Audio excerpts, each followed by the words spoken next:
Muy bien. Hola, muy buenas tardes. Muy buenas tardes a todos. Bienvenidos a nuestra sesión mensual de la Residencia de Medicina Familiar número 32. Y pues nos complace en dar inicio y presentar, tener la oportunidad de presentar a nuestro ponente que, pues para ser más que honesta, es uno de nuestros profesores consentidos dentro de la residencia. Me complace en leerle su semblanza, que además de todo, la caracteriza o está caracterizada por, pues es más que nada representativa de él. Muy bien, entonces les comento, les platico, el doctor Óscar Guillermo Luna Álvarez es egresado de la Facultad de Medicina de la Universidad Autónoma de Nuevo León. Realiza la especialidad de Medicina Familiar en la sede de la Unidad de Medicina Familiar número 32, avalado también por la Universidad Autónoma de Nuevo León. Él entró a medicina después de 2 intentos de ingresar a otras especialidades y actualmente se encuentra agradecido por no haber pasado en esas 2 ocasiones, ya que la especialidad le ha dado una visión diferente, tanto en el ámbito profesional como personal, y que de no haber ingresado a esta especialidad tal vez no hubiera adquirido. También funge como tutor ayudante en la Residencia de Medicina Familiar, tanto de nuestra sede como en apoyo en diferentes sedes de Medicina Familiar aquí en Nuevo León. Es expresidente de la Sociedad, ahora Colegio de Medicina Familiar del Estado de Nuevo León. Ha realizado presentaciones y ponencias tanto a nivel local, nacional como internacional. ¿Okay? Y pues dentro de su semblanza nos comparte que pertenece a una familia nuclear integrada que incluye 4 humanos y 2 caninos, actualmente en etapa de dispersión. Y bueno, entre sus aficiones se encuentra el abordaje familiar, la docencia, el emprendedurismo, el conocimiento financiero e inversiones, entre muchas otras cosas. Y bueno, raramente se puede mantener quieto, también nos comparte y lo confirmo como alumna de él. Y bueno, doctor, pues la verdad es que es un gusto tenerlo aquí con nosotros. Un placer escuchar todo lo que tiene por platicarnos. El tema del que nos va a compartir el día de hoy es intervenir o no intervenir. He ahí el dilema. Y bueno, sin más preámbulo, los dejo con él. Bienvenidos y gracias a todos por su asistencia. Ya para respetar el horario, vamos a dar inicio al tema. Bienvenido, doctor, todo suyo. Gracias, gracias. Pues muchas gracias primero que nada por la invitación. Ya cuando la doctora Darinka me hizo la invitación, dije, bueno, sí quiero, pero ahorita traen muchas cosas en la cabeza, pero en realidad fueron más mis ganas de poder compartir. Siendo sincero, sí extraño un poco el estar ahí enfrente de las clases presenciales, saltando, brincando, haciendo tontera y media para vida de pasarnos bien el rato, pero más que otra cosa para tratar de aprender de esto, que efectivamente sí me cambió mucho la visión, sí me cambió mucho la forma en que veo las cosas, y espero que en esta ocasión uno de los objetivos que yo tengo con este tema es que sepamos en qué momento sí debo yo de profundizar, en qué momento me debo de contener, porque puedo ver señales que están ahí muy claras, pero que tengo que practicarlas para poder darme cuenta si está o no preparado el paciente. Entonces, se me ocurrió platicar de este tema, intervenir o no intervenir. Los que me conocen saben que me gusta mucho la intervención, el abordaje familiar.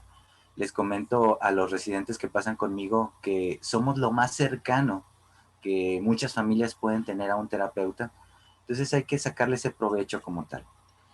Les platico, cuando yo estaba en mi primer año como externo, cuando recién egresé de la residencia, la mayoría de nosotros en ese entonces teníamos base directa, o sea, ya sabíamos que aguantábamos los 3 años y automáticamente íbamos a entrar de base directa al IMSS. Creo que eso ya cambió un poquito en los últimos años.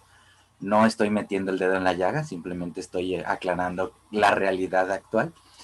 Y les comento, en ese entonces todos, absolutamente todos, teníamos que escoger base en la tarde, porque difícilmente había bases en la mañana.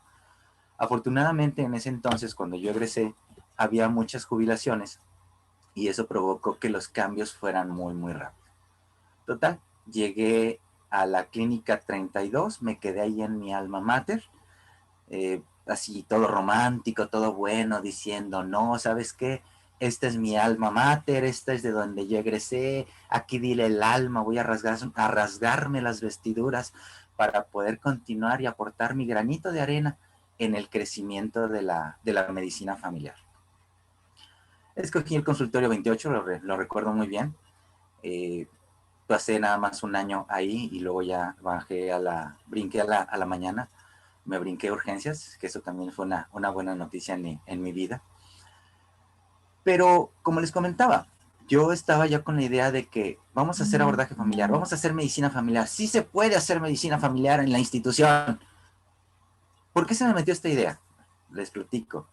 En alguna ocasión, uno de mis maestros, esta cosa no quiere, ahí está, uno de mis maestros, cuando ya estaba yo por salir en el R3, me pregunta, Oscar, ¿qué te ha parecido todo esto de la medicina familiar? No, pues yo bien emocionado. No, doctor, fíjese que sí, el abordaje, las intervenciones, los límites, tanto al interior como al exterior, el conocer a las familias, cuáles son los principales problemas que tiene, si son de comunicación, si son de jerarquías, si cómo están los roles, la dinámica familiar. Y total, le recité prácticamente toda la clase del R1. Y nada más se me queda viendo y me dice el doctor, qué bueno que te gustó, Oscar. Pero ahora, ¿sabes qué? Olvida todo eso, porque si te quedas en la institución, no lo vas a poder practicar. ¡Ah! Yo me quedé así, o sea, ¿cómo? ¿Por qué? A ver, vámonos despacito.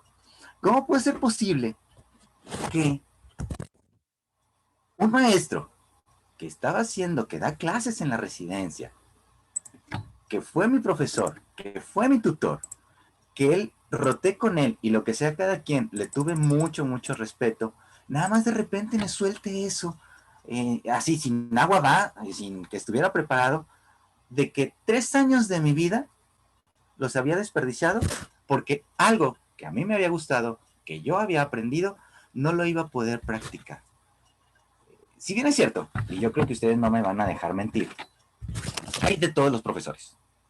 Los buenos, los malos, los más o menos, los que sí le interesan, los que no le interesan, los que lo saben aplicar, los que no lo saben aplicar. Eso no nos vamos a poner a discutir ahorita.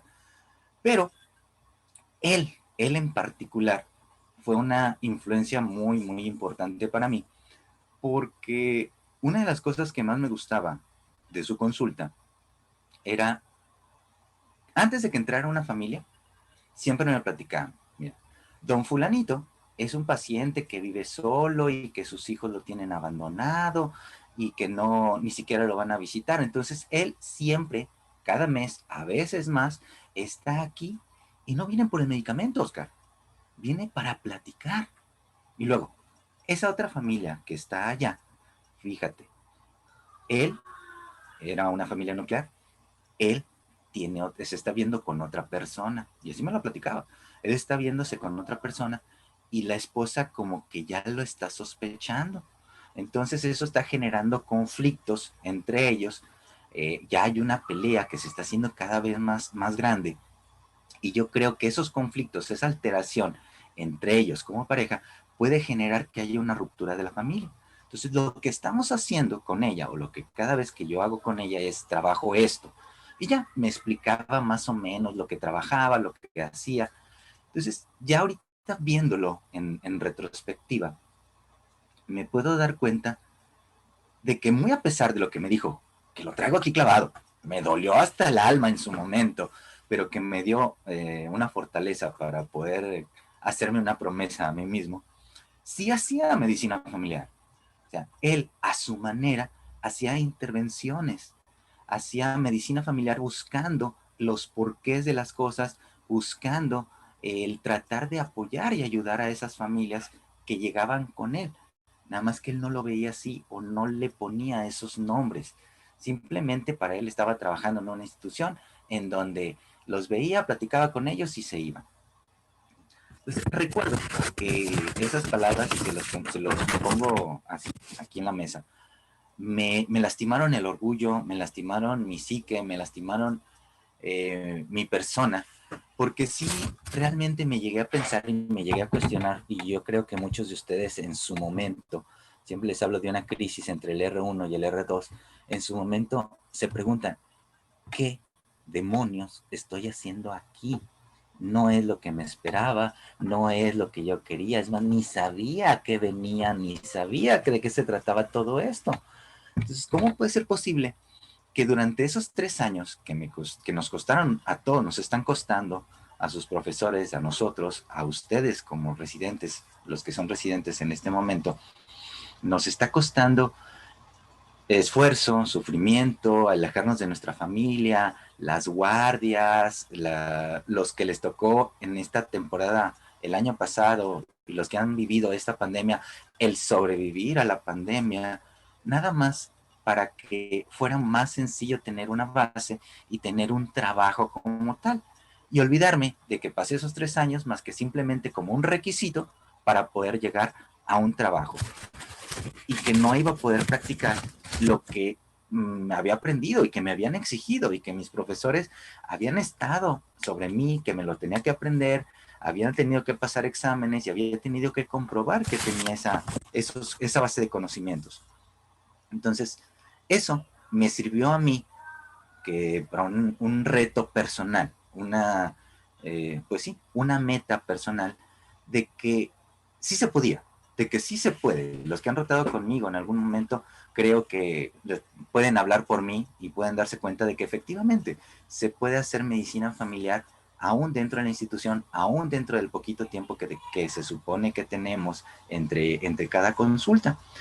El chiste es que me tocó, regresando a mi experiencia, me tocó el turno vespertino, ya con todo lo que sabía, reforzando esta idea que les acabo de platicar, con el idealismo de que vamos a levantar y a hacer que la medicina familiar crezca y que todo mundo la reconozca, que se nos seguimos peleando todavía por eso, para poder demostrar que en realidad es una especialidad que merece tener un punto y aparte, pero tenemos que demostrarlo.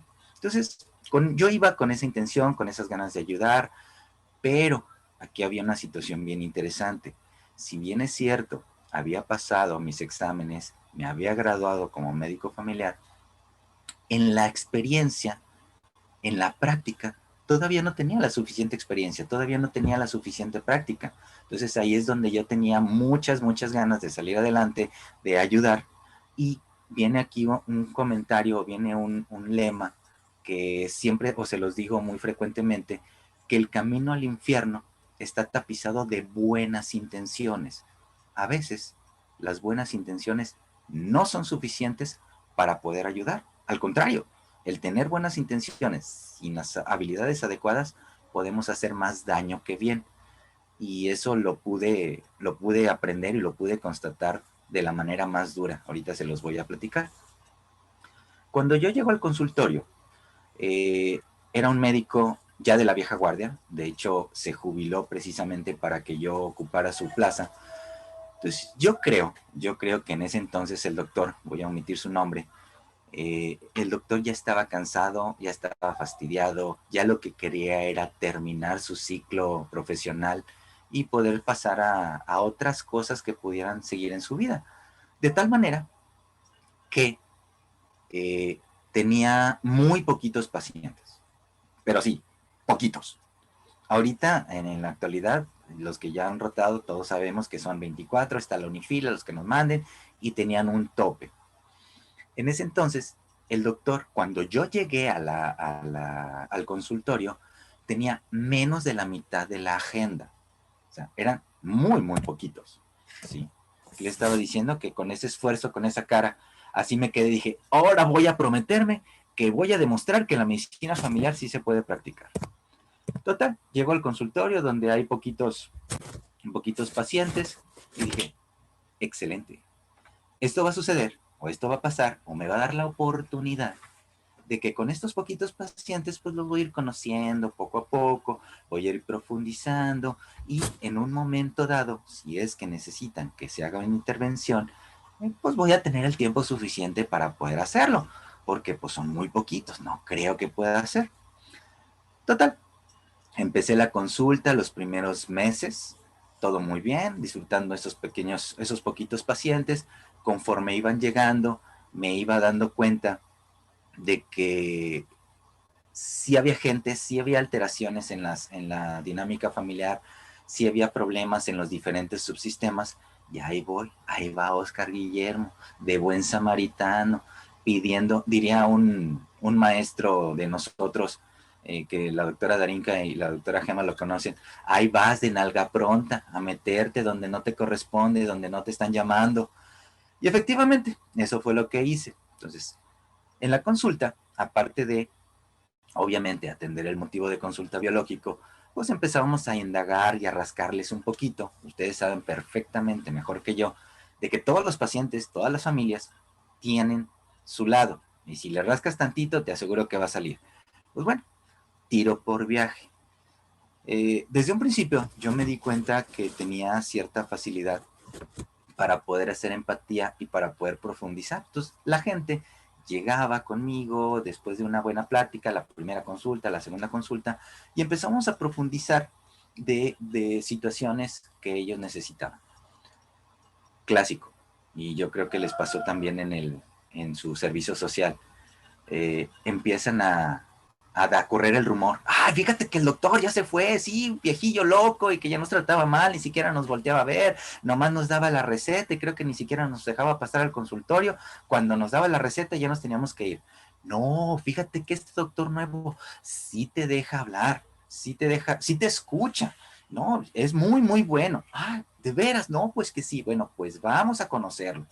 Y poco a poquito se empezó a llenar la agenda. De esos poquitos que yo tenía, se fue llenando y llenando cada vez más la agenda. En ese entonces no había un límite de tiempo, el límite de tiempo, que ahora son 15 minutos, eran cada 10 minutos, la agenda era cada 10 minutos.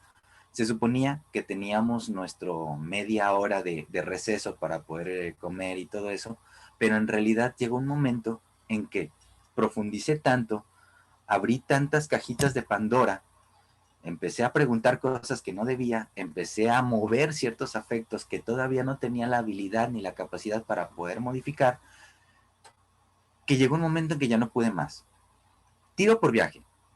Era, no les miento, eran 3 o 4 familias diarias que estaba haciendo abordaje familiar, que estaba haciendo profundizaciones y abordaje para poder ir resolviendo problemas que ni siquiera me habían preguntado, que ni siquiera me habían dicho, oiga doctor, fíjese cómo le hago. Ahí voy yo a rascarles, a moverles. Usted tiene un problema de esto, mire, vamos a hacer esto. Me recuerda mucho a un doctor, un maestro que tuve de medicina interna, que llegó el paciente en una consulta. Y dice, doctor, es que fíjese que tengo aquí como que me quema. Usted tiene reflujo. No, doctor, pero es que usted tiene reflujo. Doctor, pero es que ni siquiera, permítame explicarle, entienda. Usted tiene reflujo, tenga su ranitidina y regrésese con su médico familiar a decirle las otras cosas. Bueno, en ese entonces sí, ¿qué onda con ese doctor? También era de la vieja guardia. Creo que estoy escogiendo para arriba. Yo también ya soy de la vieja guardia, pero bueno. Es otra cosa.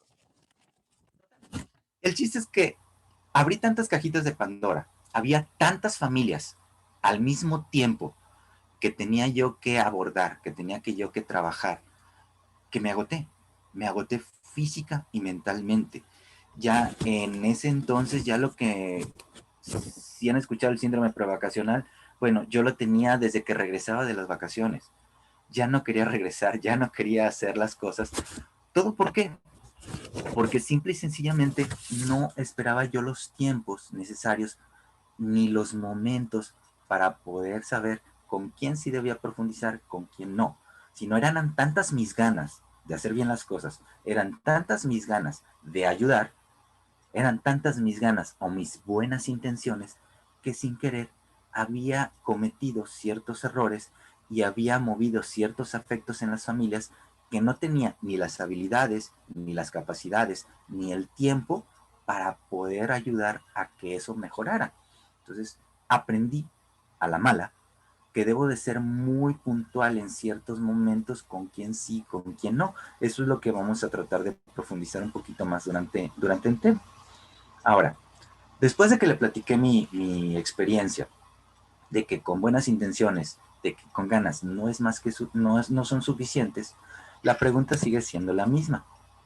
¿Intervenir o no intervenir? ¿Cuándo hacerlo y cuándo no? Para poder poner en contexto un poquito esta situación, vamos a hablar un poquito y a recordar un poquito los niveles de intervención de Doherty y Baer. Estos cuates fueron unos monos por ahí de 1987 que se les ocurrió hacer una clasificación de la profundidad de intervención que puede hacer el terapeuta. Entonces, ellos nos hablan de 5 niveles. Esta es una clase completa. Yo creo que los R3 ya la vieron con la doctora Gema, que es la que tengo aquí en pantalla. Y si no, la van a ver. Me tocaba a mí, pero por la pandemia tampoco pudimos manejarlo. Pero bueno, quiero que no la vamos a profundizar, simplemente los vamos a comentar y los vamos a mencionar. Tenemos el mínimo énfasis, simple y sencillamente es, viene el paciente motivo de consulta, doctor, me duele la cabeza, tómese su paracetamol y no esté fregando. No profundizo, no pregunto. Información continua y consejos médicos, allá doy un poquito de consejería, control prenatal, ¿sabe qué? Si tiene sangrado, si tienes movimiento, si no siente que se mueve su bebé, regrésese a urgencias. Nivel 3, sentimiento y apoyo. Aquí ya entra un punto muy importante, que son afectos y emociones. Muy bien. Nivel 4, evaluación sistémica e intervención planificada. Para mí, este es el equivalente a realizar un estudio de salud familiar, pero no en el sentido estricto o en el sentido que lo conocemos, de hacer toda la novela, de hacer todo ese proceso, sino es una cuestión práctica. Si tenemos la oportunidad, hay una presentación en donde se hace una equiparación entre la historia clínica propedéutica y el estudio de salud familiar, que me parece muy interesante para poder saber de dónde partimos. Y el nivel número 5, que es propiamente de terapia familiar. Es bien sencillo. De aquí, de estos 5, ya por ende descartamos uno, que ese no nos corresponde, que ese le corresponde al terapeuta familiar. Hablando de terapeuta familiar, alguien que ha tomado estudios especializados en relación a terapia de familia, ¿ok?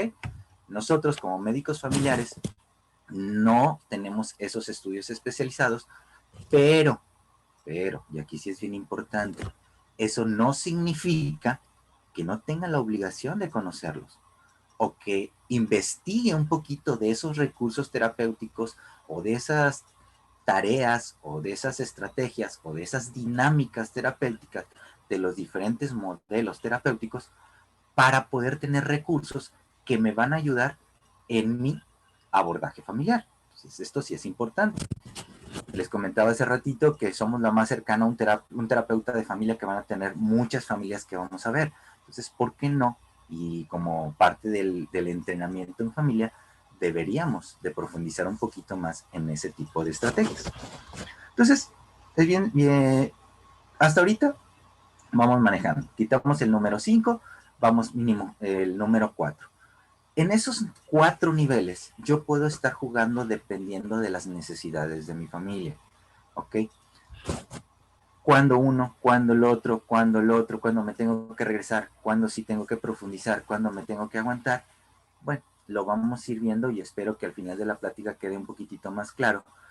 Pero sí quisiera comentar también que debemos de entender, que debemos de compartir más bien ciertas, ¿cómo decirlo? Ciertas características con los terapeutas. Nuevamente, hablamos de que nosotros como médicos familiares somos lo más cercano a un terapeuta que puede tener una familia, entonces por ende yo debo de tener ciertas características o debo de cultivar estas características para poder apoyar y ayudar a mi familia de una mejor manera.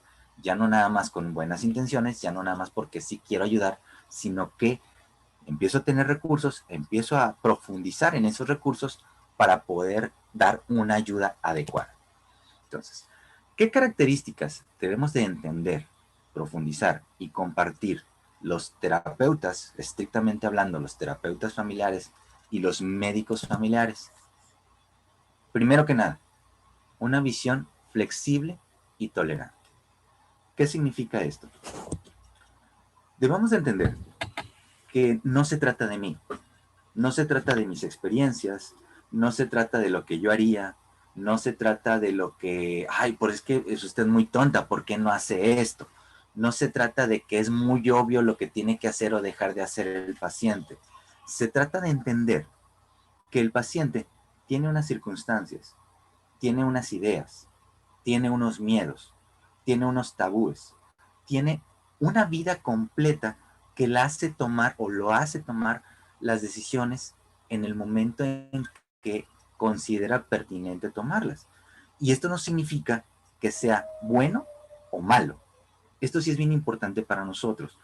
Jamás debemos de clasificar las actitudes del paciente con una connotación positiva o negativa. Simplemente, y les recomiendo que lo vean como causa y efecto. ¿Sabes qué? Hiciste esto, por eso te pasó esto. ¿Ok? No quiere decir que sea malo, no quiere decir que sea bueno, simplemente pasó. Ya de ese hecho, de esas, más bien, de esa consecuencia de lo que tú tomaste, es de donde vamos a partir para poder saber si eso te conviene o no te conviene. Pero el único que lo sabe es el paciente. El único que se conoce es la familia. Nosotros como terapeutas, nosotros como médicos familiares, debemos de ser flexibles en ese sentido. Puede ser posible que no esté de acuerdo y que no vaya con mis convicciones y que no vaya con mis ideas, sino que no vaya con mi educación. Pero finalmente no estoy hablando de mí, estoy hablando de mi paciente, estoy hablando de mi familia. ¿Ok? ¿Hasta aquí vamos bien? Perfecto. Otra característica que debemos de compartir es optimismo y convicción sobre la capacidad de cambio. Ya sé, y a mí me pasa muy frecuente. Pierdo la esperanza y la creencia en la humanidad. La humanidad se va a ir al caño. La humanidad ya no vale. No, no es cierto. Debemos de tener creencias de que es posible, debemos de saber con optimismo de que el paciente puede cambiar. Si lo estoy viendo en este momento y no tiene las habilidades y no tiene las capacidades en este momento, no quiere decir que el día de mañana, el día de pasado, que tenga más aprendizaje, que tenga más habilidades, que tenga más conocimientos, no pueda generar el cambio. Simple y sencillamente que en este momento no lo tiene. Pero no significa que, no, pues es que don fulanito siempre va a estar descontrolado. No, pues ya, ni para qué me esfuerzo, si ya sé que no va a cambiar, si ya sé que siempre va a ser igual. Entonces, ¿para qué le echo ganas? ¿Para qué lo trato de convencer? ¿Para qué lo educo? No, simple y sencillamente podemos pensar que a lo mejor no es el momento de don fulanito y que debo de estar al pendiente, y aquí es una característica que agrego mucho en este punto, debo de ser paciente para poder encontrar, más bien esperar el momento adecuado de mi paciente, de mi familia, para poder generar ese cambio. Hay veces que yo con una confrontación o que yo con algún comentario o yo que con algún parafraseo lo puedo generar ese cambio y puedo generar esa duda para fomentar el cambio y puede ser que no, que le tenga que pasar la mayor de las desgracias, como la mayor parte de las veces sucede, para que entienda el paciente que ahora sí tiene que cambiar. La mayoría de los libros de superación, no sé si ustedes se han puesto a pensar, la mayoría de los autores dice que tiene que llegar a lo más profundo para poder lograr ese cambio.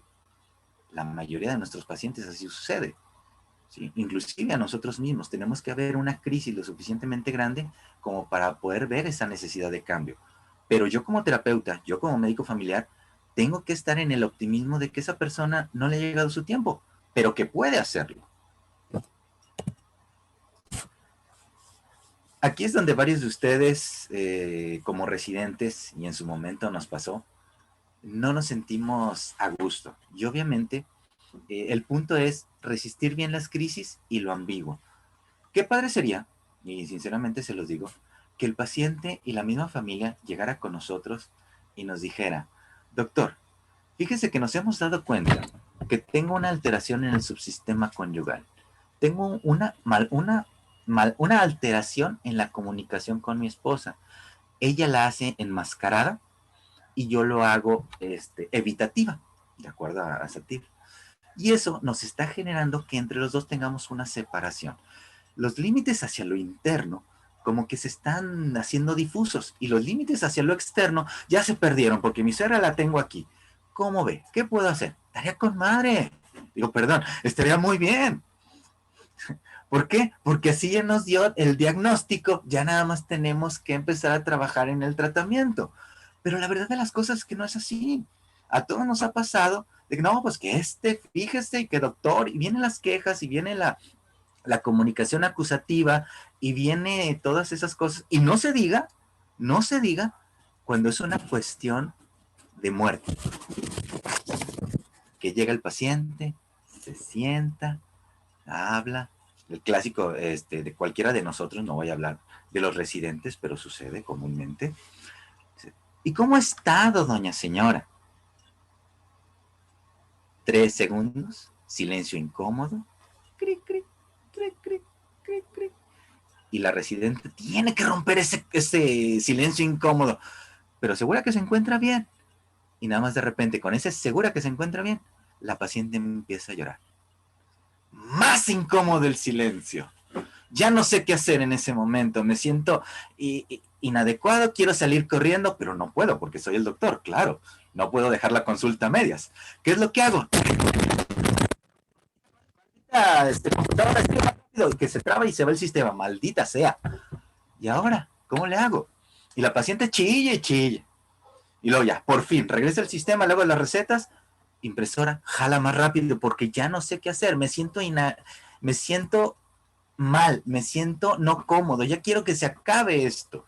Entonces, el paciente, cuando viene con una cuestión de crisis, no lo sabe interpretar, no lo sabe, pues sí, interpretar en una primera situación, no lo dice por sin ningún lado, nosotros debemos de tener la capacidad para poderlo ordenar, pero debemos de sentirnos cómodos con eso. O sea, si el paciente está llorando, si el paciente por alguna situación suelta o muestra afectos, yo debo de mantenerme ecuánime, esperar el tiempo, hacer el silencio. El silencio puede ser mi mejor amigo o mi maldito enemigo, dependiendo de cómo lo maneje yo. Lo que yo hago en ese tipo de cosas para que ese silencio no sea tan incómodo, siempre tengo papel higiénico, no porque tenga diarrea, sino porque en ese momento me paro, se lo presento al paciente, que son los terapeutas y los pañuelos desechables, para que el paciente se sienta un poquito más atendido y yo, como terapeuta, sentirme cómodo en esa situación de incertidumbre que no sé qué va a pasar. Hay veces que sí nos saca de onda completamente, pero también tengo que saber reaccionar. Me pasó en alguna ocasión, y eso fue hace poquito, llega una chica de 25 años aproximadamente, con la cabeza cabizbaja, no hace contacto visual, silencio. Desde que entra tú sabes, algo trae, algo pasó. A ver, y ya te empiezas a preparar. Es bueno, a ver de qué lado viene el trancazo. Viene, se sienta. ¿En qué le puedo ayudar? No, pues fíjese que tengo dolor de cabeza, doctor. Muy bien. ¿Y desde cuándo pasó? Ya, empieza a llorar. Te tranquilizas, estoico, claro, le sacas tu papelito, su papel higiénico, que se limpie. A ver, platíquenme, ¿qué fue lo que pasó? Lo que pasa, doctor, es que acabo de encontrar a mi esposo con otra persona. Ah, muy bien. Entonces, tenemos una alteración en el subsistema conyugal por infidelidad. Muy probablemente ese matrimonio se vaya a disolver, a menos que ella quiera recuperar eso, pero también depende de que la contraparte quiera. Y ya estás empezando a hacer tu plan de manejo para las siguientes consultas. Aquí clásico que era de la unifila, pero bueno, ya empiezas a hacer el ejercicio cuando nada más de repente me lo suelta. Es que con quien lo acabo de encontrar es con mi mejor amigo. Ok, ahí se me cayó toda mi estrategia. Dije, ¿y qué demonios le digo? Digo, Con una mujer a lo mejor se puede agarrar de la greña y puede lograr el amor de su vida, pero cuando es el mismo sexo, como que todavía no estamos preparados para eso. Ahí sí me hizo pasar saliva. Dije, bueno, pues vamos a tratarlo como debe de ser. Pero vean cómo de muchos lados puede venir las cosas que no tenemos contempladas y debemos mantenernos ecuánimes para poder manejar adecuadamente eso. Sí, bueno, ahí se quedó entonces que ahí sí fue donde yo le peleé a la máquina. Se leyeron rápido las recetas y la corrí para evitar ese tipo de broncas. No, no es cierto, no se crean. No vayan a decir que hago eso. Después, no sentirse vulnerable con facilidad. Es una de las cosas que sucede comúnmente. ¿Cuántos de ustedes, cuántos de nosotros, no hemos querido llorar con una persona porque la historia que nos está contando es más triste que un capítulo de La Rosa de Guadalupe?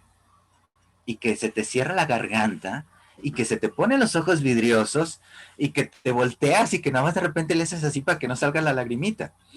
¿Sí? El paciente no necesita que nos pongamos a llorar con él. Estamos completamente de acuerdo. Pero eso no significa que no nos duela, que no seamos humanos y que no tengamos sentimientos. Aquí es donde tenemos que separar la cuestión profesional de la cuestión humana. El paciente viene a nosotros como un apoyo, como un pilar, y debo de ser profesional en ese sentido para poder tratar de ayudarlo en ese momento que está teniendo esa crisis y ayudarle a que se desahogue para poder entonces, una vez liberado esa contención o esa situación emocional y contenerlo emocionalmente, pueda tomar las decisiones de mejor manera. Pero eso no significa que no me duela, que no me pueda, que no tenga ganas de llorar yo junto con el paciente. Tratar de aguantarlo en el sentido de, en la medida de lo posible, por eso dicen, no sentirse vulnerable con facilidad. Y ya después, y eso sí se los recomiendo mucho, después expresen y saquen sus emociones, ya sea con sus parejas, con sus amigos, con sus compañeros de residencia, o ese tipo de cosas, porque es importante que también, igual, los terapeutas cada cierto tiempo tienen la obligación, no sé si legal, pero sí moral, de ir a terapia con alguno de sus colegas precisamente para desfogar todas esas cosas. Si nosotros somos los que más nos parecemos a los terapeutas, entonces, ¿por qué nosotros no vamos a eso? ¿Por qué no tenemos esa cultura para poder desahogar todas esas emociones y todas esas energías que nos dejan nuestros pacientes en cada consulta, que también nos pueden hacer vulnerables en un momento dado? ¿De acuerdo? Una vez que ya hemos pasado, que hemos entendido qué características son las que compartimos con el terapeuta, aquí les voy a dar unas recomendaciones de qué habilidades son las que ustedes deben de desarrollar para poder hacer una intervención, para poder en un momento dado que tengan la necesidad de hacer un abordaje familiar, que eventualmente lo van a tener que hacer. Entonces, la primera, y para mí una de las más importantes, es la escucha activa. Tenemos dos oídos, pero solo una boca. Es decir, tenemos que estar escuchando constantemente lo que el paciente o la familia como grupo o el sistema nos está diciendo. Y una escucha activa significa estar 100% escuchando, no nada más oyendo. Significa poner atención en el lenguaje no verbal, poner atención en los gestos, poner atención en quién dice qué y cómo, hacer contacto visual para demostrar al paciente que en realidad le estoy poniendo toda mi atención, poner atención en ciertas frases, bueno, en todo el speech, obviamente, pero hacer anotaciones mentales de ciertos puntos que son importantes y que muy probablemente más adelante tengan la necesidad de recalcarlos o de parafrasearlos más adelante. ¿Okay? Si a mí no me queda claro alguna situación, preguntarla. Un ejercicio que hago yo con los residentes, o que siempre les comento, es no se queden nada más con lo que les dice el paciente. El ejemplo que siempre les pongo es, A ver, señora, ¿y usted ha estado estresada? Uy, sí, doctor, es que he estado muy estresada últimamente porque en mi trabajo. Bueno, no se quede nada más ahí. A ver, platíqueme. ¿Qué significa estrés para usted? No, es que cuando estoy estresada siento que me brinca el ojito y me empieza a doler la cabeza. Ah, ok, tiene molestias físicas. Otra paciente les puede decir, no, es que cuando estoy estresada no puedo dormir. Ah, bueno, ya hay alteraciones en el patrón de sueño. Todos manifestamos ciertas ansiedades, el estrés, por decirlo de manera diferente. Entonces, no me debo de quedar yo con la idea o dar por sentado de que lo que yo estoy pensando que es estrés es lo mismo que está pensando el paciente. Y eso me ayuda para poder entender un poquito más y manifestar esto que les estoy platicando de la escucha activa. Otro punto. Una de las cosas que a mí me parece la máxima fortaleza de la medicina familiar y al mismo tiempo la máxima dificultad, y por eso no cualquiera está metido en esto, es entender e integrar todos y cada uno de los elementos que estamos viendo. Todos conocemos el modelo biopsicosocial, biológico, social y psicológico, que eso tiene múltiples aristas. Entonces, el médico familiar tiene que entender o que tiene que tener la capacidad de que todas estas cosas se están intermezclando en la problemática y que son diferentes puntos que a lo mejor en algún momento de las circunstancias del paciente o de la consulta adquieren más o menos importancia alguno. La mayoría de nuestros pacientes van a venir por cuestiones biológicas, pero muchas veces lo que adquiere más importancia son las cuestiones psicológicas, que también afectan las cuestiones sociales.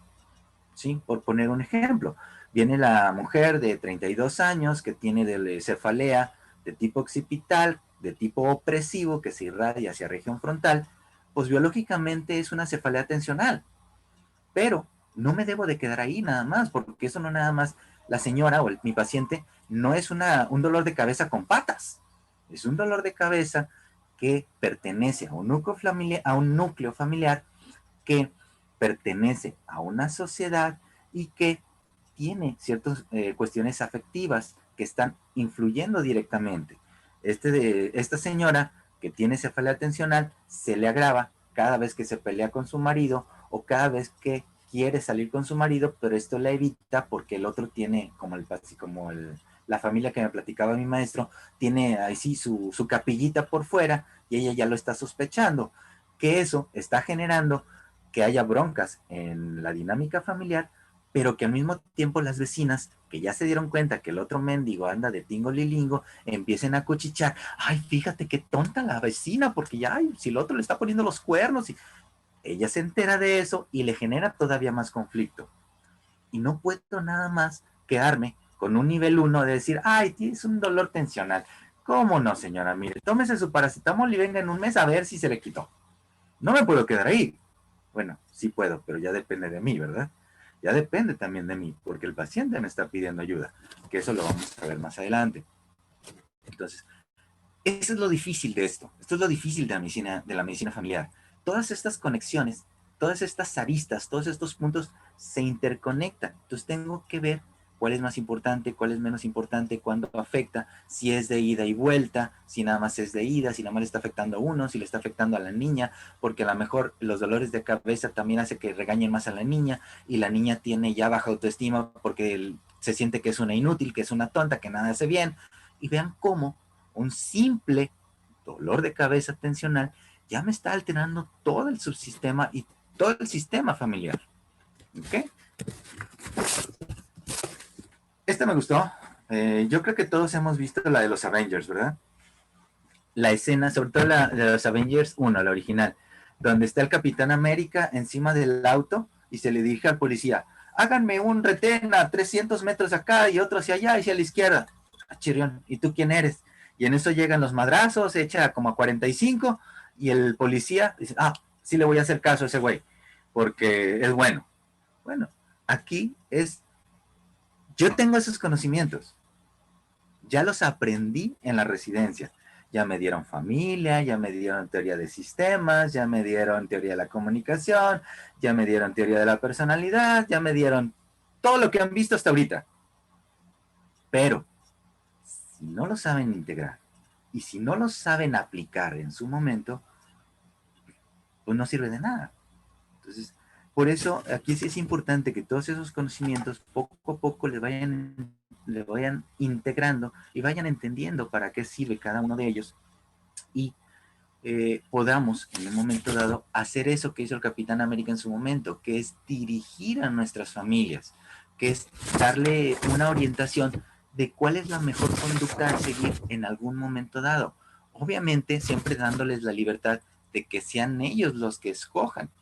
Y aquí sí quisiera hacer un paréntesis para dejarlo bien claro. No soy yo el que les va a decir qué hacer. No caigan en ese juego. Soy yo, como terapeuta, el que va a darles la amplitud de visión para que sean ellos los que elijan el camino que mejor les corresponda o que mejor crean para ellos en un momento dado.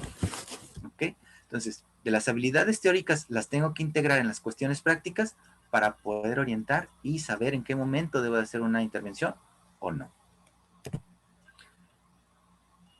Todos nos metimos aquí porque de una u otra manera queremos ayudar a la gente, ¿sí?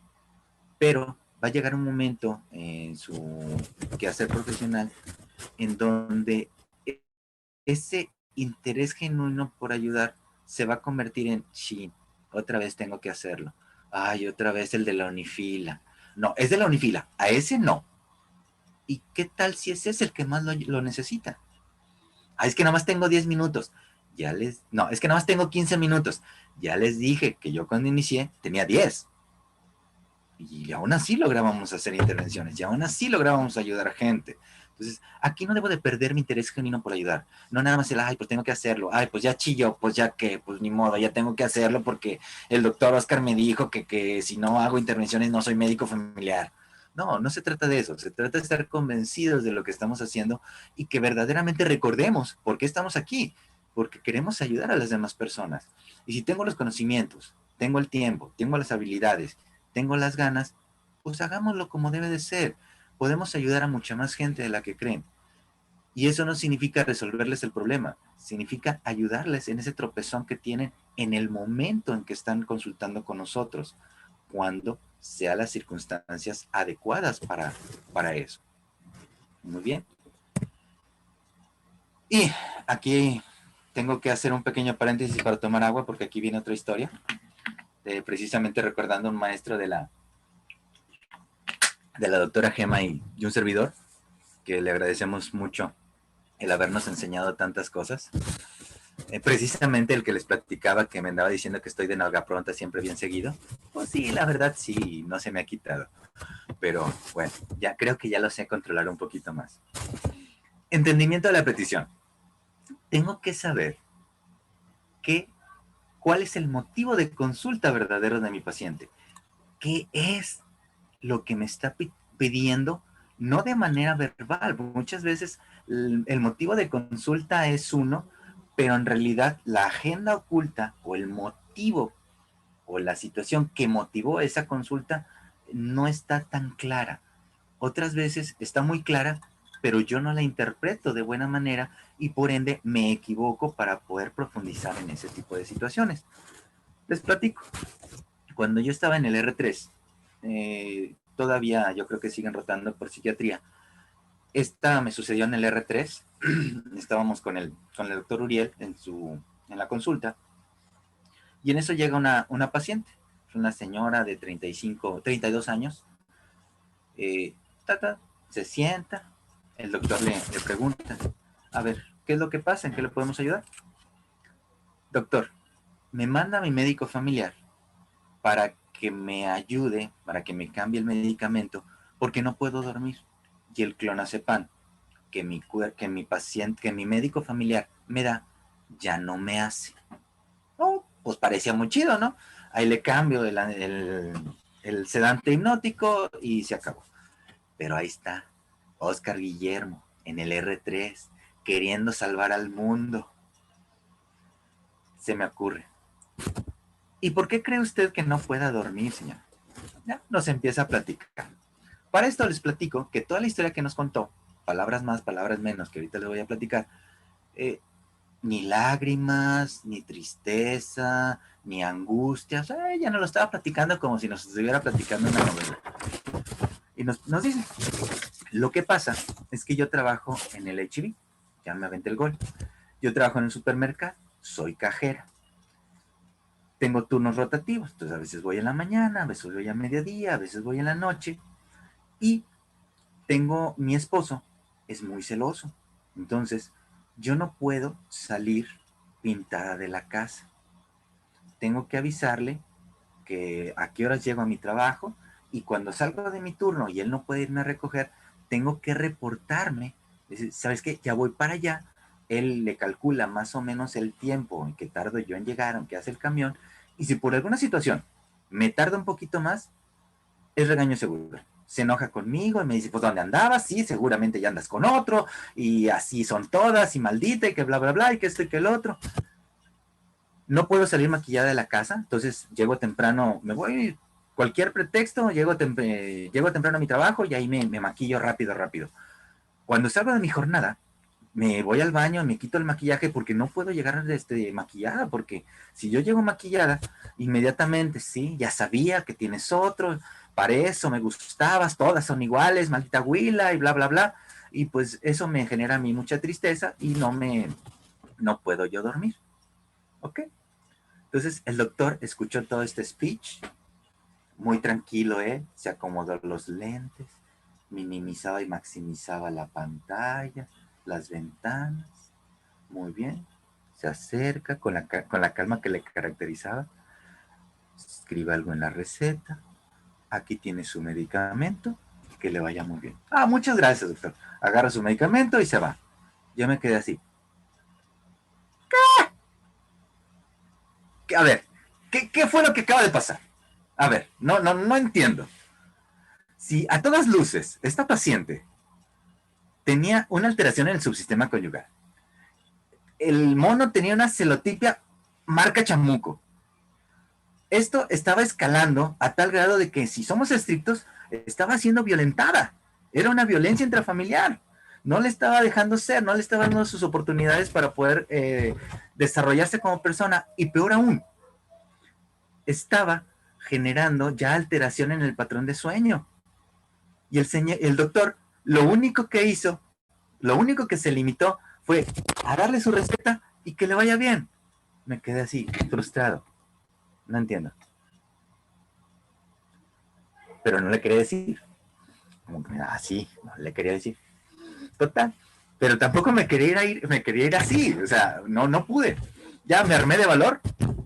A ver, doctor, ¿por qué si a todas luces estamos viendo que el problema no es ella, sino que está en una celotipia, que el problema es él, que está teniendo una alteración de la personalidad, que está generando un conflicto y que ese conflicto está escalando a tal grado que ella necesita medicamento para poder dormir y que no sabemos si el día de mañana pasado vaya a generar violencia física? ¿Por qué no confrontarla? ¿Por qué no decirle, pa, estás bien tonta, fíjate que el problema no eres tú, el problema es tu marido? El doctor, muy tranquilo, se acomoda otra vez los lentes.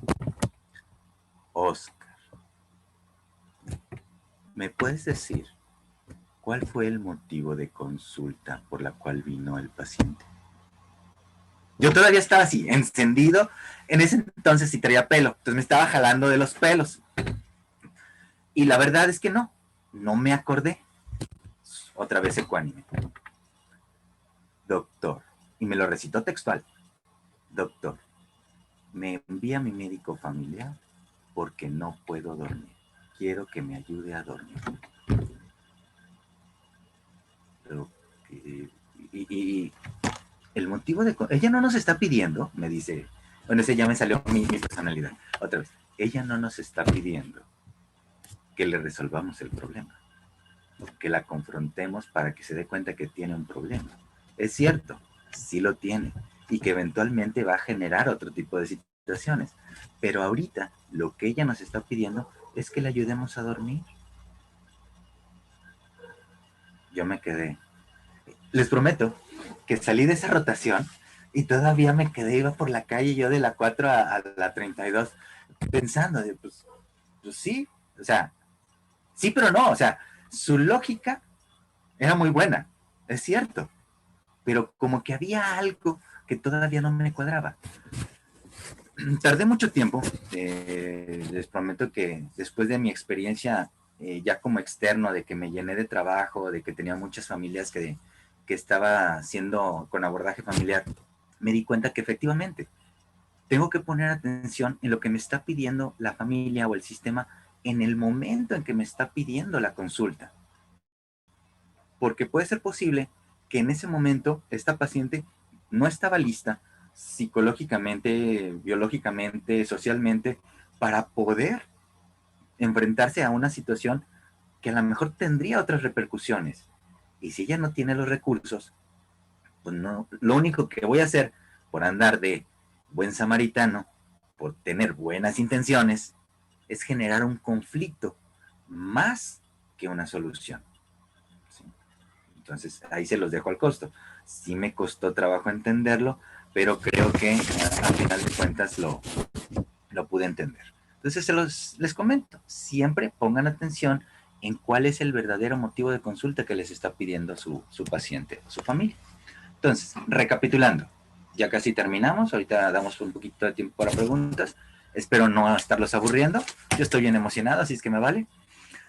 En cuanto a la recapitulación, características, tener una visión flexible y tolerante, ya vimos, no se trata de mí, son las habilidades y los conocimientos de mi sistema.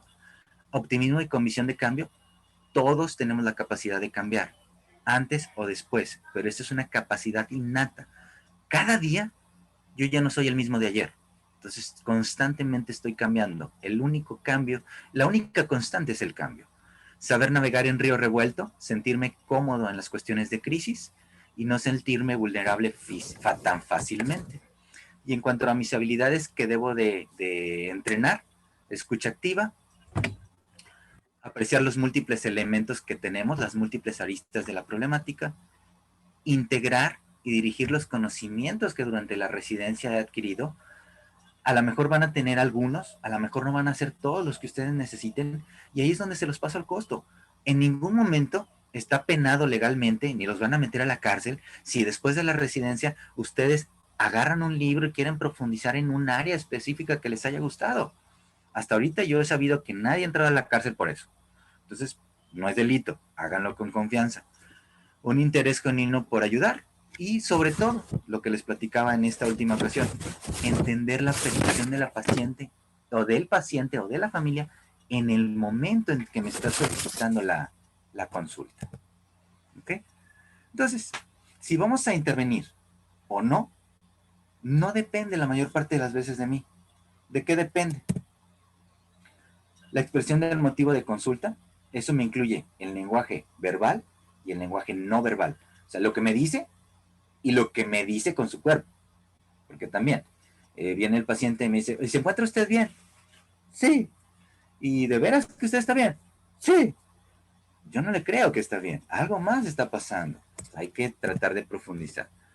Ver las circunstancias de la historia expresada. Aquí sí es importante tratar de ver siempre ambos lados o todos los lados de la historia. Si la historia la cuenta Caperucita, el lobo siempre va a ser el malo. Entonces necesito saber también la otra parte, cuáles son las circunstancias que llegaron para que eso se dio en ese momento. Las circunstancias propias de la consulta. A veces, la consulta en particular no es el mejor momento, porque hay supervisión y que quieren que diga que todo está bien, que todo está bien bonito, sí, que la pandemia no nos hizo nada, o que entre la asistente, doctor, es que allá afuera hay un mono que está gritando, que quién sabe qué, y tú tienes una intervención tanatológica ahí en medio.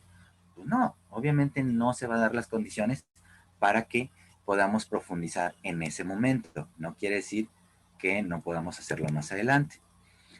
Y esto también es un importante, es de ida y vuelta. Aquí nos metemos en el concepto de transferencia y contratransferencia. Yo muevo afectos, pero también es posible que el paciente me mueva afectos a mí.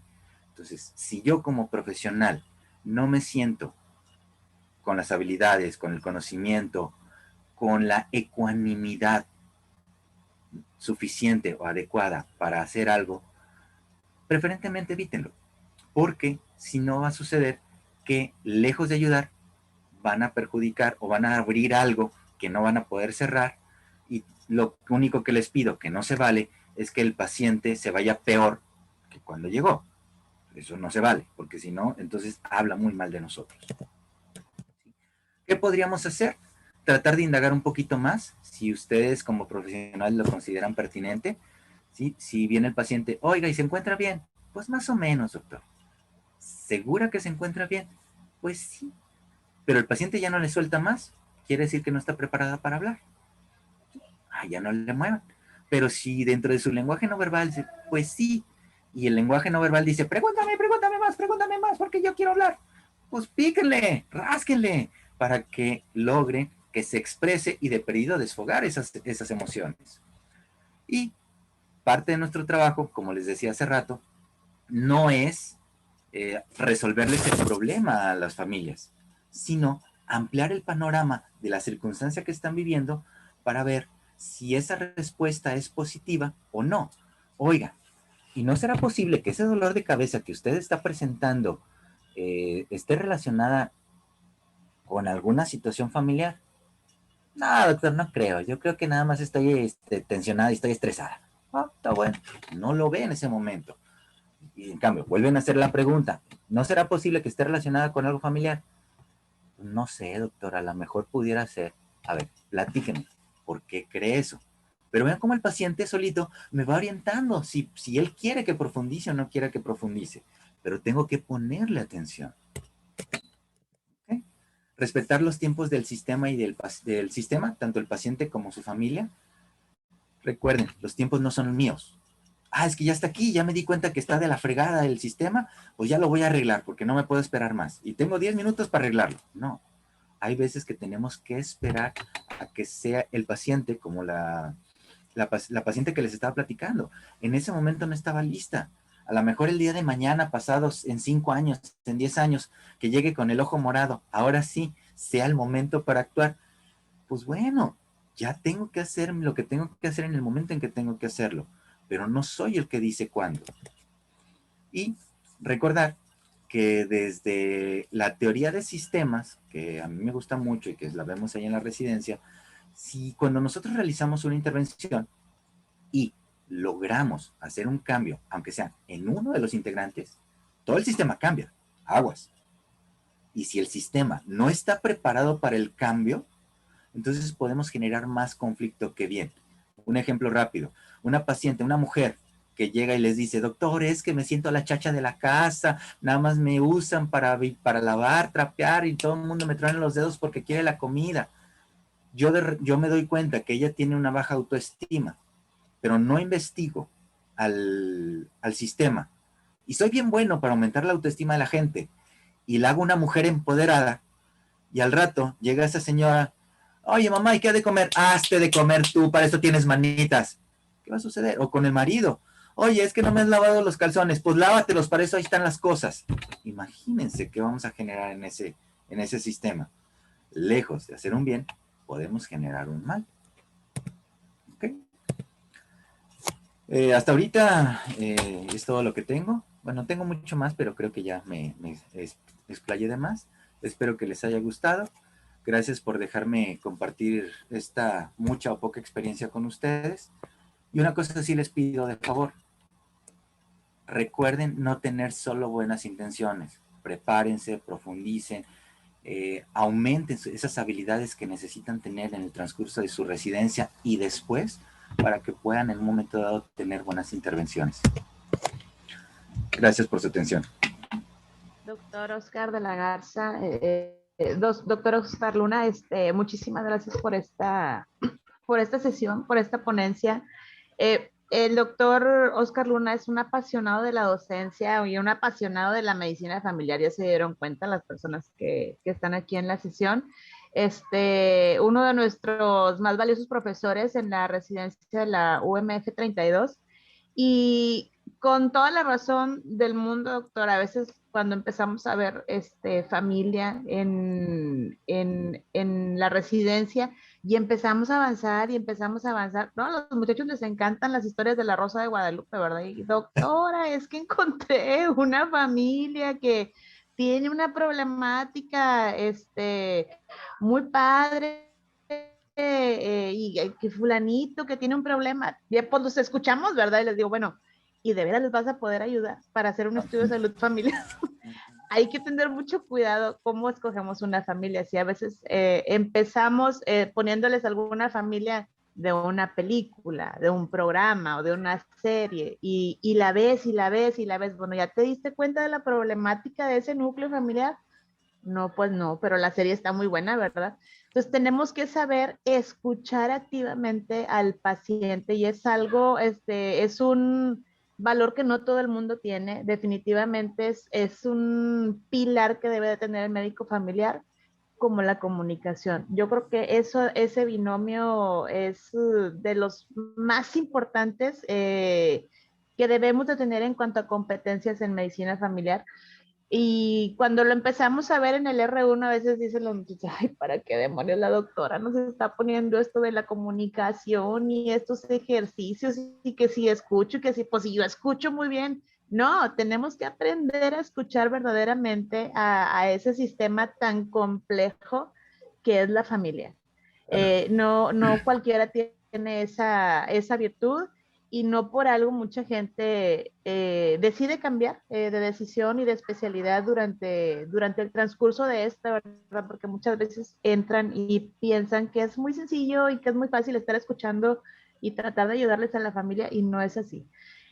Como dice el doctor Oscar, una vez que abres la caja de Pandora, tienes que estar preparado tú psicológicamente y físicamente y emocionalmente para ver si eres capaz de poder llevarlos o eres capaz de simplemente verlos danzar, como nos dice nuestro maestro, ¿verdad? Luego ahí nos andan diciendo madrecitas ardientes y padrecitos Ajá, ardientes y que me los de voy a hecho. llevar a la casa, pero, pero la verdad es esa, tenemos el grato honor de tenerlo en la 32 al doctor Oscar, siempre de mucho, mucho apoyo en la residencia para nosotros, muy valioso. Entonces, no sé si alguien de la audiencia tenga alguna pregunta o algún comentario para nuestro ponente. Adelante, doctor. Enciende tu audio.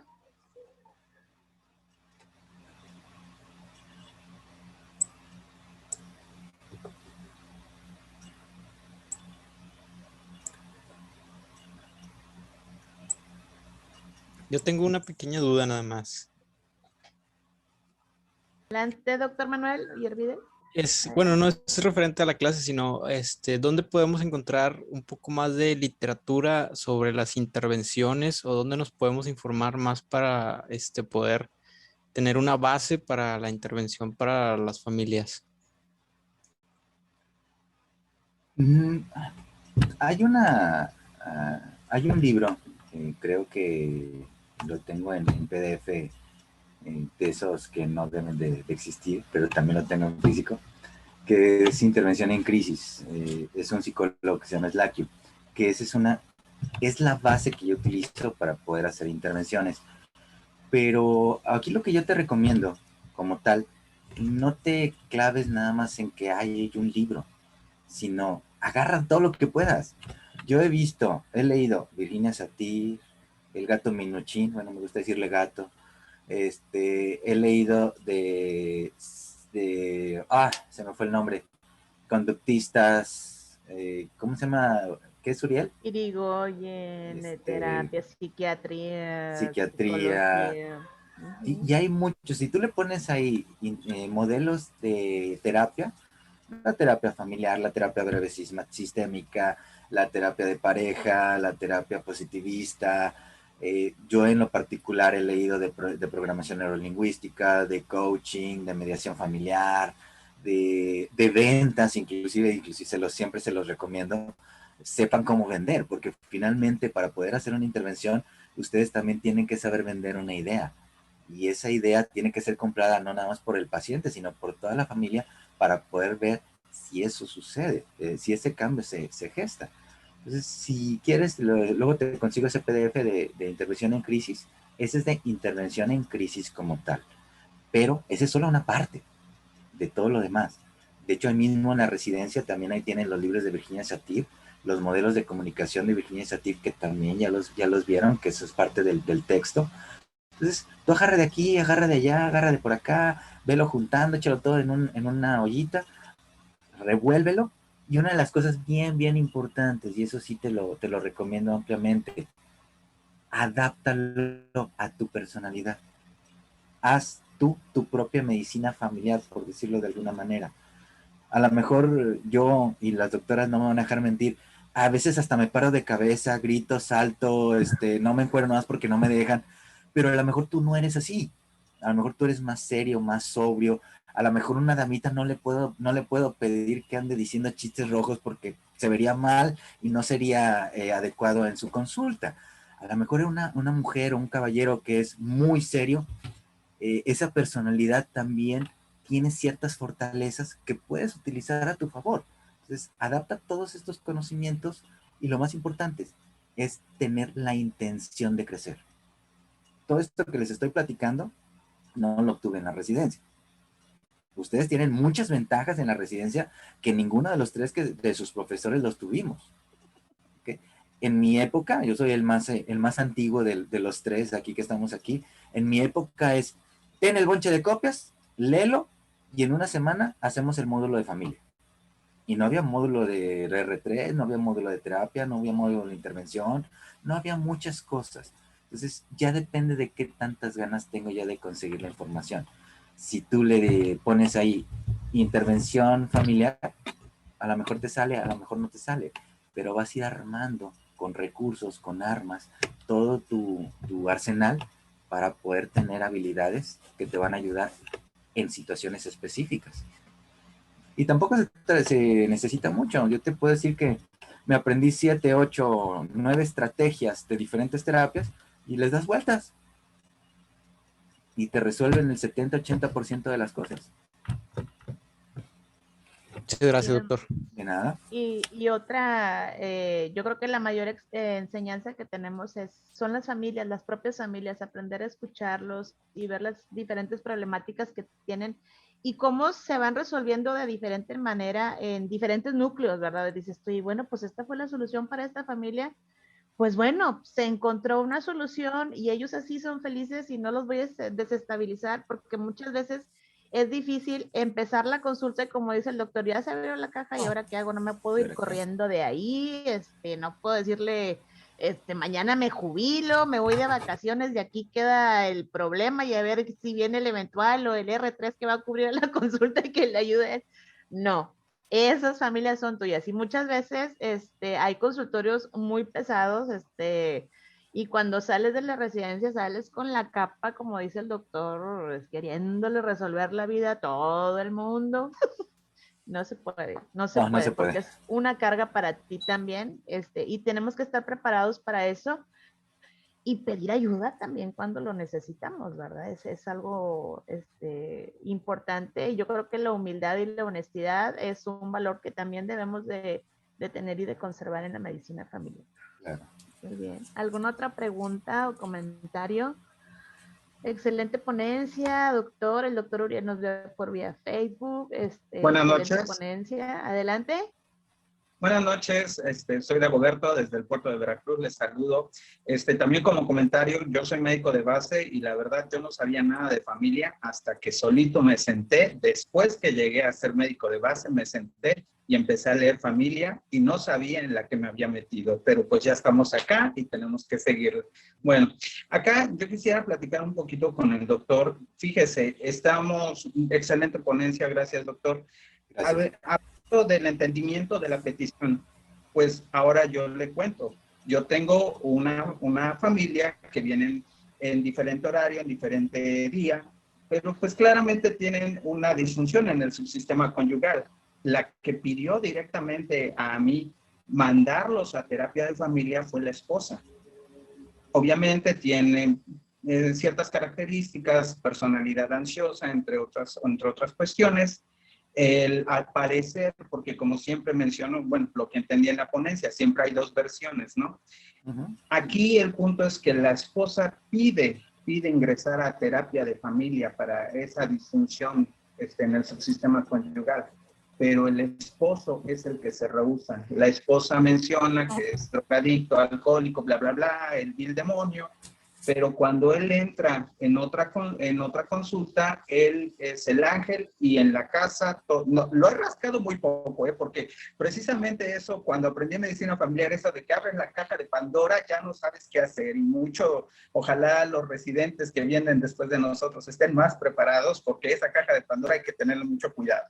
Entonces, rascándole un poquito al paciente, pues no, todo es tranquilidad en la casa, todo es júbilo. ¿Hay alguna estrategia, algo que podamos hacer? En lo personal, le mencioné la verdad, acá en Delegación Veracruz Sur no tenemos terapia de familia, lamentablemente no tenemos esa situación. Enviarla a ella con psiquiatría, pues es una de las opciones. Se envió, que también no tuvo buena respuesta favorable a los antidepresivos. ¿Ahí qué podríamos hacer? ¿Alguna estrategia? Y digo, y también para los residentes, para que vean lo que van a vivir día a día. Está muy interesante. No, gracias a usted, doctor, y primero que nada lo felicito por el hecho de seguirse preparando aún después de... Yo creo que a muchos de nosotros nos tocó. Nos damos cuenta de que la residencia nos ayuda mucho, pero que nos faltan muchísimas herramientas que necesitamos en el día a día. Entonces, nuevamente reitero la felicitación. Ahí hay que tener cuidado en el sentido de que no hacer alianzas con ninguno de los dos lados, porque finalmente es, de acuerdo a lo que comentó la señora, doctor, dígale a mi marido que necesitamos terapia. Al final de cuentas, ¿quién está solicitando la terapia?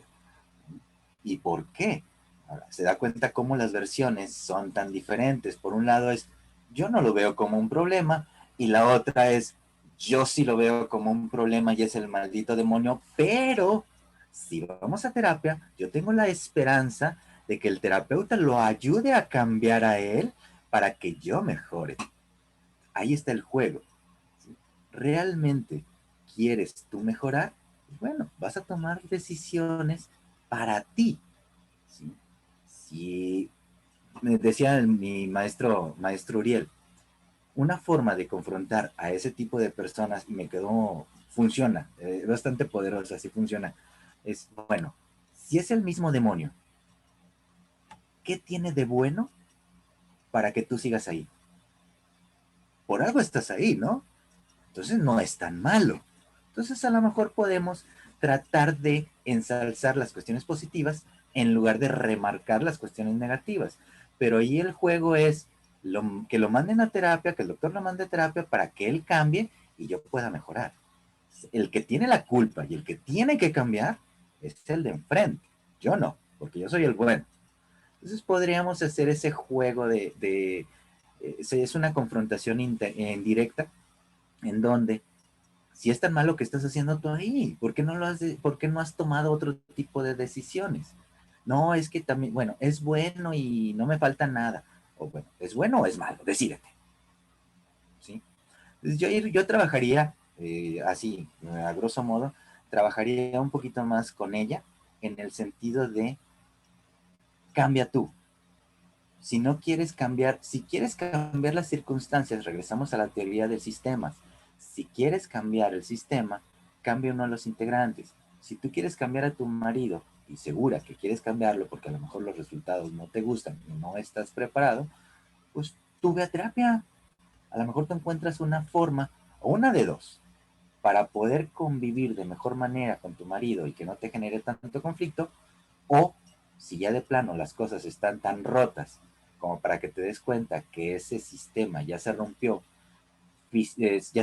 afectivamente y que a lo mejor el siguiente paso es una ruptura física, no lo sé, pero sí trabajaría yo un poquito más con ella para tratar de convencerla no de convencerla, sino de ampliar el panorama de que pudiera mejorar sus circunstancias si es ella la que busca ayuda para ella, no para mejorar el matrimonio. Sí. Eso es lo que yo haría con ese caso. Okay. ¿Alguna No sé otra pregunta o comentario? No. Bueno, doctor Oscar Luna, agradecemos de verdad ampliamente su participación, una participación muy deseada que teníamos Ya la por debía. parte de la Sí, ya la residencia. debía. Pero muchísimas gracias por aceptar esta invitación y por participar. Un tema de mucha importancia y que no cualquier persona puede atreverse a hacer este tipo de preguntas en la familia, y yo creo que ese es el valor tan agregado que tenemos en medicina familiar, de llegar a conocer tanto una familia, tanto los integrantes, eh, que la familia te quiere hasta adoptar, ¿verdad? Ya después todo te quiere preguntar y todo quiere que le soluciones, y pues no, ¿verdad? Una parte No, es la educación que le tienes que dar a la familia, y las herramientas con las que podemos brindar o ayudarlos a ciertos problemas que a veces es algo pequeño y solamente es cuestión de ayudarles a que se den cuenta de que es un problema pequeño y que lo van a superar. Así es.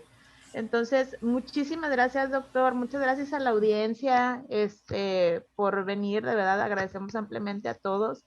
Y pues bueno, doctor, nada más, excelente la ponencia, de verdad. Un tema complicado que lo hizo tan fácil y digerible como pudo. Espero que realmente les haya parecido, pues sí, que les haya gustado y que les haya resultado ameno, que era una de las principales cosas. Sí, Como claro que sí. pequeño anuncio, este tema fue una primicia, se va a volver a repetir en la sesión mensual del colegio, nada más que ahí hay un formato diferente. Aquí quería hacerlo más ameno, más entre cuates, por decirlo de alguna manera, y allá es un poquito diferente, sobre todo Claro porque que ya sí. está pregrabado. Ahí les hago el anuncio. Y Claro que sí. muchachos, espero que les haya gustado, que les sirva y que haya contestado la pregunta original del tema, intervenir o no intervenir. Así es. Gracias por la Muchísimas invitación gracias.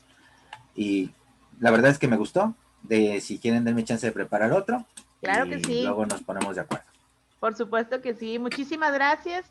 Y bueno, que pasen un excelente fin de semana, y muy buenas noches a todos. Muchas Buenas gracias, noches. doctora Gema. Muchas gracias, doctor Oscar. Hasta luego. Un abrazo. Bye, bye. Gracias, hasta luego.